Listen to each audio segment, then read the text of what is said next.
Hello guys, আসসালামু আলাইকুম। কেমন আছো তোমরা সবাই? আশা করি ভালো আছো। আলহামদুলিল্লাহ, আমিও ভালো আছি। শুরু করছি নতুন একটা ব্লগ। আজকে ব্লগে আমি মেহেরপুরে যাব রাজশাহী থেকে। কিভাবে গেলাম সব কিছুই তোমাদের বলবো। প্রথমেই সকালবেলায় রেডি রেডি হয়ে বের হয়ে গেলাম ট্রেনের জন্য। ট্রেনে করে যাব মেহেরপুর। বাসের জার্নি থেকে ট্রেনের জার্নি আরামদায়ক বলে এটাই চয়েস করছিলাম। অনলাইনে টিকিট কেটেছিলাম। রাজশাহী থেকে মেহেরপুরের টিকিট 220 টাকা, এর আশেপাশেই। তো এই যে এখানে দাঁড়ায় আছি ভোরবেলায়, তেমন কেউ নেই। ট্রেন ছিল 6টার দিকে, তার জন্য 5:30টার দিকে বের হয়েছিলাম। বের হওয়ার কিছুক্ষণ পরে একটা অটো পেলাম।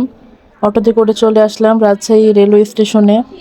আমি যেখানে থাকি এখান থেকে রেলওয়ে স্টেশন মাত্র 5 টাকা ভাড়া।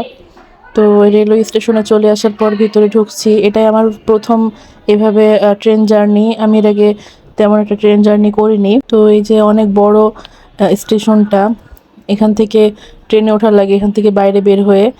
আর অবশ্যই তোমরা যারা ট্রেনে উঠবা কখনোই মোবাইল বের করবা না।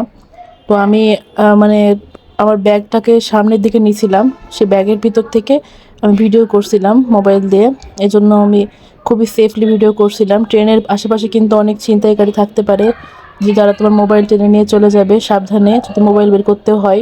তো এটা হচ্ছে কপোতাক্ষ, আমরা মেবি কপোতাক্ষ এক্সপ্রেসে করে গিয়েছিলাম। হ্যাঁ, এই যে ট্রেনে উঠছি সবাই। এখান থেকে ডান দিকে ছিল আমাদের বগি।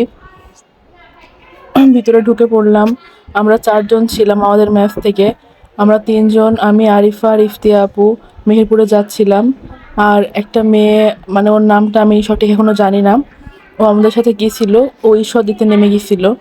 তো এই যে জানালাটা, আমার জানালাটা আমি খুলতে পারছিলাম না। ভাবছিলাম এটা মনে হয় আমার জানালা, কিন্তু এই সামনেরটা আমার জানালা আর আমার পাশেরটা আমার পিছনের জানালা, এরকম সিস্টেম ট্রেনের। এটা আমার জানা ছিল না। তো এভাবে একটু পরে ট্রেন চলা শুরু করলো 6টার দিকে, 6টা 5 মিনিট পরে। এই যে যাচ্ছি আমরা। সকালবেলায় তো ম্যাচ অফ ছিল, তো কিছু খেয়ে বের হতে পারি নাই, ক্ষুধা লেগে গেছিল। যে আরিফা ঘুমাই গেছিল, আমরা প্রায় ঘুমাইতে ঘুমাইতে এসেছি। আর আমি কিন্তু ভূত.com-এর অনেক বড় ফ্যান। আমি ভূত.com-এর অনেক অনেক এপিসোড ইয়ে করে রাখি, ডাউনলোড করে রাখি। সবসময় এগুলো শুনি, আমার খুব বেশি ভালো লাগে। তো ওগুলো শুনতে শুনতে আমি চলে এসেছি। তো একটু পরে দেখছি এক লোক ক্লে বিক্রি করতে এসেছে, বাচ্চারা যে ক্লে নিয়ে খেলা করে ওই ক্লে। তো এই ক্লের দাম জেনারেলি কিনতে গেলে 100 থেকে 110 টাকা এরকম দাম চায়, আর এখানে মাত্র 50 টাকা। তো আমার খুবই ইচ্ছা হলো কিনতে আমার ভাইয়ের জন্য। তো ওর জন্য ক্লে কিনলাম একটা, আরিফা 2টা ক্লে কিনছে। তো এখান থেকে ক্লে কেনা অনেক লাভ মনে হয়েছে। ট্রেনের ভিতরে আমার কাছে মনে হয় জিনিসের দাম অনেক কম। তো এরকম করে সবুজ শ্যামল পথ পাড়ি দিতে চলছিল ট্রেন। খুবই ভালো লাগছিল। একটু পরে পাউরুটিওয়ালা আসলো, একদম টাটকা গরম পাউরুটি। ঈশ্বরদী স্টেশনে এটা, মেবি ঈশ্বরদী, আমার এখন ঠিক খেয়াল নেই। তো পাউরুটিগুলো খুবই মজা ছিল। আবারও এরকম সুন্দর পথ পাড়ি দিয়ে চললাম। এটা মেবি হার্ডিঞ্জ ব্রিজ, মানে কুষ্টিয়ার। আমরা যদি ট্রেনে করে না যেয়ে এমনি বাই রোড যাই, তাহলে ওখানে যে আহ, লালন সেতু পার হতে হয়, তার ঠিক পাশেই এই ট্রেন যাওয়ার কি বলবো, ব্রিজটা, ট্রেন যাওয়ার ব্রিজটা। তো এই চলে আসলাম চুয়াডাঙ্গা স্টেশনে। এখানে আসতে রাজশাহী থেকে 3.5 ঘন্টা সময় লাগে, একটু কম বেশি হতে পারে। 3.5 ঘন্টা সময় লাগে। নামার পরে ভাবছিলাম যে বাসা যাব কিসে করে। তো আমাদের তো এখন অটো নিতে হবে। তো এখানে একটা ফুটওভার ব্রিজ ছিল ওইদিকে যাওয়ার জন্য। আর এত ভিড় ছিল, ইচ্ছা করলো না যে উপর দিয়ে উঠে আবার কষ্ট করে যাই। আমরা সামনে দিয়ে গিয়ে নিচ দিয়ে নেমে ওইদিকে পার হয়েছি। তো ওখানে দেখছিলাম অনেক অটো ছিল। ওখানে একটা অটো, আমরা বললাম যে মেহেরপুর যাব। মেহেরপুর যেতে 100 টাকা মতো ভাড়া নেয়। তোমরা কেউ আবার কম বেশি দিও না, 100 টাকায় ভাড়া নেয়। তো আমাদেরকে বলছিল যে 80 টাকা নেবে। তো আমরা বসেছিলাম এখানে প্রায় আধা ঘন্টা 40 মিনিট বসেছিলাম। অটোওয়ালাটা আর একদমই ব্যবহার ভালো ছিল না। তো বসেছিলাম 40 মিনিট, তারপরে অটো দিতে শুরু করলো। এই রোডটাকে তো আমার খুবই বেশি ভালো লাগে, শাহিদ প্যালেসের সামনে দিয়ে। এই রোড তোমরা কি চেনো? এটা চুয়াডাঙ্গার। তো এই যে অটোর মধ্যে এরকম পা মেলে দিয়ে বসেছিলাম। এখানে আবার 40 মিনিট অপেক্ষা করেছিলাম যাত্রী উঠাবে এখান থেকে। এই জন্য এই অপেক্ষা করতে করতে আমাদের দিন শেষ। প্রায় 6 ঘন্টা, 6.5 ঘন্টা লেগে গেছে আমাদের যেতে যেতে, এরকম অপেক্ষা করতে করতে। তাছাড়া যদি তোমরা কোনো জায়গায় না থামো তাহলে তোমরা মিনিমাম 5 ঘন্টার ভিতরে চলে যেতে পারবে মেহেরপুরে। তো এটা হচ্ছে অনেকক্ষণ পরে যখন মেহেরপুরে ঢুকলাম, এরকম কবরস্থানের সামনে দিয়ে গেলাম, খুব নিজের নিজের ফিল হলো। মনে হলো যেন আমি নিজের শহরে আসলাম অনেক দিন পরে। 20 দিন পরে আমি গেছি মেহেরপুরে, 20 দিন ছিলাম মেসে। তো আমার কাছে মনে হয়েছে যেন আমি 2-3 বছর পরে যাচ্ছি। এই রোডটাতে যখন আসছিলাম আমার বুকের ভিতর ধড়ফড় করছিল যে অনেক দিন পরে আমি এই রোডে আবার আসলাম, আমার বাসার রাস্তায় চলে আসলাম বাসার ভিতরে। ভাবছিলাম আম্মুকে সারপ্রাইজ দেবো, আম্মুকে বলে আসি নাই যে আমি এই যে আসছি আজকে। বলছিলাম আসবো, কিন্তু দুপুরবেলায় আমার ট্রেনে কথা বলছিলাম যেন আম্মুকে একটু সারপ্রাইজ দিতে পারি। তো আমি আস্তে আস্তে গেট খুলে চলে আসলাম। তো এখানে আমার বাসার পিছনের দিক দিয়ে আম্মুর কাছে রান্নাঘরের এখানে এসে আম্মুকে ভয় দেখাইছি।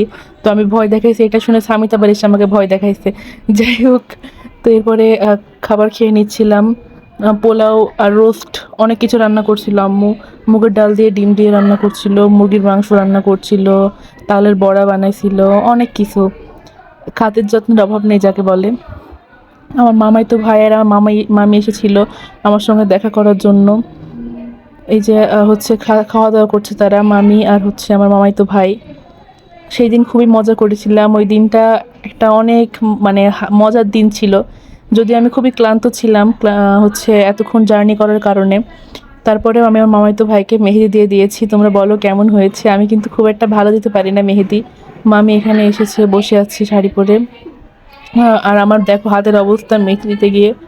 কাশ্মীরি মেহেদি দিলে এমন অবস্থা হবে, রং উঠবেই। তো আমি যে ক্লে কিনলাম ওইটা আবার আমার মামাতো ভাইকে খেলতে দিলাম। তো ক্লে নিয়ে খেলছিল, বারবার কিছু না কিছু বানাচ্ছিল আর আমি নষ্ট করে ফেলছিলাম। তোমরা তো আমার ক্রিয়েটিভিটি সম্পর্কে কিছু জানোই না, আমি কিন্তু হেভি সুন্দর ক্লে দিয়ে অনেক কিছু বানাতে পারি। দেখো বারবার হচ্ছে গোল করছে, আমি বারবার এমন করে নষ্ট করে দিচ্ছি। এটা দেখে ও বিরক্ত না হয়ে আরও হাসছে, দেখো হাসতে হাসতে পাগল হয়ে যাবে আমার মামাতো ভাই। আমি একটা সুন্দর এখানে টেডি বিয়ার বানিয়েছি, কেমন হয়েছে তোমরা বলো? আমি তো আগেই বলেছি আমার ক্রিয়েটিভিটির কোনো অভাব নেই। তো এই যে আমার টেডি বিয়ার দেখেও হাসতে হাসতে মনে হচ্ছে পাগল হয়ে যাবে। দিয়ে টেডি বিয়ারটাকে একবারে ভেঙে চলে শেষ করে দিল। তারপরে আমরা ছাদে চলে আসলাম। ছাদে আসার পরে দোল খাচ্ছিল সানভীম, আর মামি এখানে বলছিল আমার কয়েকটা ভিডিও করে দে। তো আমি মামির ভিডিও করে দিচ্ছিলাম। কেমন লাগছে বলো? কিছুই মানে এটা ফালতু ভিডিও একটু দিলাম তোমাদের। তো আমার মামি হচ্ছে অনেক বেশি রিলস দেখতে পছন্দ করে। তো রিলস দেখে একটু ভাবছিল যে ঘুরে একটা ভিডিও করবে, মানে ডান্স স্টেপসে ঘুরে না। তো এরকম ঘোরার চেষ্টা করছিল, কেউ ছিল না বলে একা একাই ঘুরছিল, ঘুরতে ঘুরতে মাথা ঘুরে পড়ে গেছে। দিনটা খুবই মজার ছিল। তারপরে যখন সন্ধ্যা হলো নিচে আসলাম, দেখো আমার ভাই এখন বড় ভাইয়ের দায়িত্ব পালন করছে, সবাইকে খেতে দিচ্ছে। নিজে রোজ তুলতে পারছে না, সানভি ওকে এবার রোজ তুলে দিচ্ছে। যাই হোক, এখন অনেক দিন পরে বাসা আসলাম, তো আমাকে কোনো কাজ করতে দিচ্ছিল না সামিত। তো তারপরে যখন অনেক রাত হলো তখন আমরা লুডো খেলছিলাম। আর মামি আমার জন্য আইসক্রিম নিয়ে এসেছিলো, সবাই আইসক্রিম খাচ্ছিলাম। এই যে দেখো কত হাসি মজা করছি আমরা। এরপরে রাত্রিবেলায় আমার খুব বনরুটি খেতে ইচ্ছে করছিল, এটাই খেয়েছি, আর কিছু আজকের মতো নেই। আল্লাহ হাফেজ অ্যান্ড থ্যাঙ্কস ফর ওয়াচিং।